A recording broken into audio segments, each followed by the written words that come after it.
what's going on here? Has AEW become just shock value for their fans now?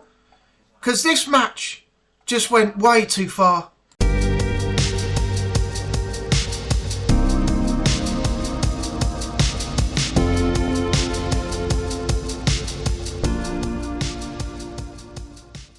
Alright, what's up everyone? Welcome back to the Final Bell podcast, episode number 7, where we talk about all things sports related. And today, I want to go over the AEW World Title match between Jon Moxley and Cope, Adam Copeland, aka Edge of WWE.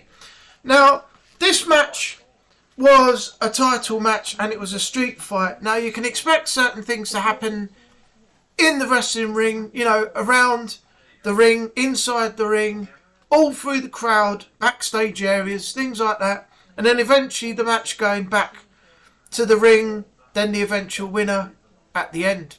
Now, when you do these sort of matches, wrestler protection is the key thing. Whoever you're working with, you are there to make sure that they don't suffer any bad injuries during the match and make sure that not a lot of things go wrong. Spots can go wrong, but the wrestler's health is very, very important. And not only are you looking out for the wrestler you're in the ring with, the wrestler you're in with is looking after you as well, for you to pull off this match so that you can actually, you know, get through it without being severely injured or injured in any way. Now, this match progressed up to a certain point, and I've only seen this clip. And I can't show the clip on YouTube because it would be deemed as graphically violent and YouTube will not allow that to be seen. But if you go onto YouTube or if you go onto X or anything like that, they're showing clips of it all over the place because it's trending now because of what happened. But there are other reasons as to why this spot should not have occurred, and it is damaging to a wrestler's health. And Jon Moxley is lucky with this that he did not come out worse off than what happened in that match. Now, I don't watch AEW, but because I saw this particular spot that they did, I just have to talk about it. Now, there could have been consequences from what happened and severe consequences to that wrestler's health. So even though they planned the spot, they did it anyway. Now, has this become shock value just for the fans? Because this match just went too far. There were nails, and we weren't talking about the silly little thumbtacks that you have like in the back in the WWE days with Mankind and Mick Foley. We're not talking about, you know, small nails about the size of my little finger here or anything like that. We're talking about nails this long. And they're proper metal. Now, the spot that went down was Edge picked up a nail board. Now, this was like a piece of wood that had the nails hammered through it, and they were sticking out each side, crisscrossed of each other, and points up. Now, Edge hit Jon Moxley in the chest area first, stomach area, or somewhere like that, and Moxley bent over, and he was sort of selling the pain of the point of the nail and everything. I was like, ow, that really hurt, and oh. As he bent over, Edge brought the nail board down on his back. Now, Moxley sold that one by arching his back as he stood up, and he was all hands behind his back, base of the spine, and stretching up and really selling the fact that, you know, Cope had hit him in the back with it. Now, the next spot was a suplex, and this is while the nail board was still on the canvas. Now, Edge elevated Moxley into the air and he suplexed him right on top of the nail board. And when Moxley got up,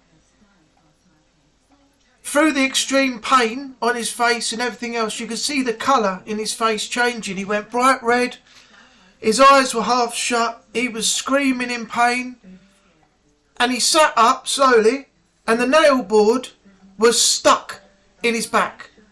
Nails this big, and like this thick were stuck right into the side of him, just next to his spine.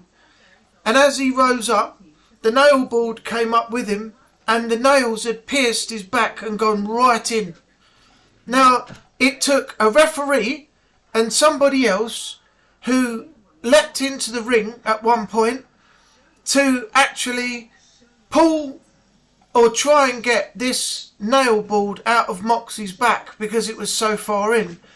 And before it was pulled out, you could see the blood was starting to go round the edge of the point where the nail had gone in and slowly start running down his back. And the match stopped for a fair few minutes, with eventually the match continuing and Jon Moxley winning. Now, as I said, I don't know all the ins and outs because I actually didn't see the match. As I said, I don't watch AEW, but I saw this particular clip and I thought to myself, that could have been far, far worse. You know, if you've got a suplex wrong, even though it was planned out first, and Edge and Moxley, or Cope, sorry, as he's called now, said this is a spot we're going to do, there's questions that have to be asked of that. Now, first of all, like WWE, you've got children being brought to the arena to watch this wrestling that AEW put on. And it's a little bit more extreme than WWE. And it has been said that a lot of people that are hardcore AEW fans have turned around and said, oh, well, if you don't like it, why don't you go and watch the baby wrestling that's WWE? And stupid negative things like that. And there are that particular portion of AEW fans, hardcore AEW fans, that love that sort of thing. But you can see clearly in the crowd that there are women and people that are affected by seeing what they'd seen in the ring that night. And that's going to put people off going back to watch AEW if they're going to pull off what you would call, you know, shock things for their fans. If they're going to have shock moments and shock value and stuff like that, people are not going to bring their children and they are not going to return back to the arena if you're going to do things like that. Also, you've got to take into the consideration that you have sponsors. That's where your money comes from. And the sponsors, if they see something like that and they disagree with it and they see that people don't want to see that sort of thing, they're going to pull out and then you're going to be really in trouble. Sponsors are the key to keeping a business going of any sort. And if you lose those, your financial stability is going to decrease. The other thing is, if Moxley landed the wrong way, even though the move was planned, that nail, or several nails, what if they'd have pierced his back and gone through his spine or something like that, and there was no going back, he could never wrestle again due to that move that you just did. Wrestlers' health has to be taken into consideration here, really into consideration. And it's lucky Edge actually got the move right, even though it didn't look good. And the other question is, what happens if it pierced a vital organ, goes right through and got your kidneys, or goes through your rib cage, or somewhere else? If you've landed, you know, that way from a suplex on top of those nails. And the other thing is, are the nails sterilised before the match? Have they made sure that there's no infection that's going to be caused from them piercing your body? Because back in the day when I was a kid and I was playing outside and I fell over, if I landed on a nail, which you never knew half the time was anywhere near when you fell over, and that nail pierced you, you'd be straight down the hospital for a tetanus shot. That's the first thing that people would do. They would take you to the hospital and you'd have the nail pulled out and you'd have the tetanus shot done in the side of your arm, somewhere here. That's the first port of call. Now, also taken into consideration, there is a lot of wrestling that has gone on before this match had taken place. So the mat is not a particularly clean surface either. So you think about the surface, everybody else has been on there before, and if you're bleeding and you're laying on your back and you're in a specific area of the ring, there's a risk of infection if you're in a particular spot when you're bleeding or something from your back or something like that. Then you've got to take on the risk of other things after the infection if it's not treated quick enough and everything like this. I mean, I watched James Romero's video earlier on and he broke it down really well. I've actually got to go and see what Stevie Richards has to say about this afterwards, because he's done a video on this now. But most of the actual points that I've just pointed out to you came from the James Romero video that I watched earlier on. I've just put my little spin on that. So thanks to James Romero for pointing all that out, and I'm quite happy, quite frankly, that I remembered all that as well. But anyway, bottom line is, at the end of the day, AEW have got to realise you can't do things like that too often. You want to bring, entertainment to your fans, but not at shock value.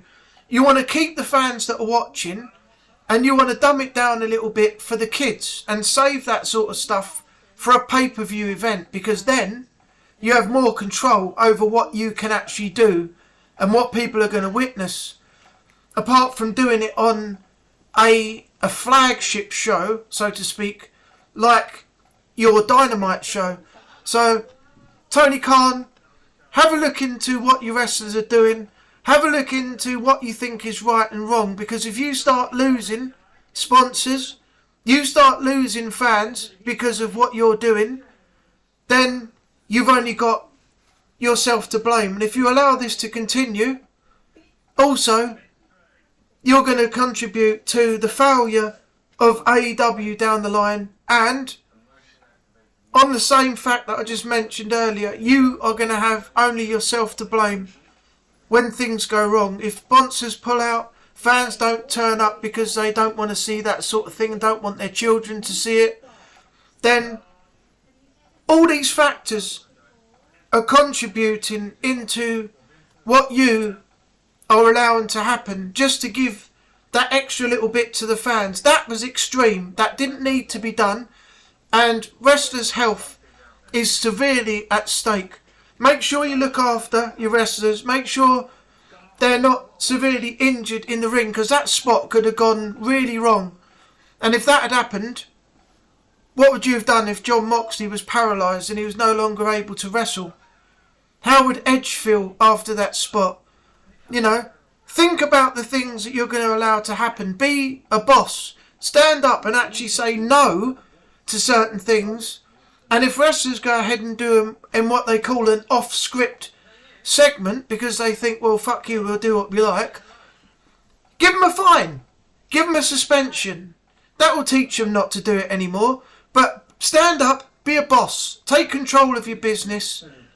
Bring things down a level and save certain things for pay-per-views where you're not going to be at risk of losing sponsorship, fans, people with their children, money, and other things like that. Stand up, be a boss, and start acting. Anyway, that's going to do it for me. I hope you enjoyed what you've seen so far and what you've heard. If you have, don't forget to leave a like and a comment. Let me know what you think. Don't forget to subscribe if you're new. Help support the channel. Thanks for watching, and I will see you on the next video. Take care of yourself out there in the world, and bye for now.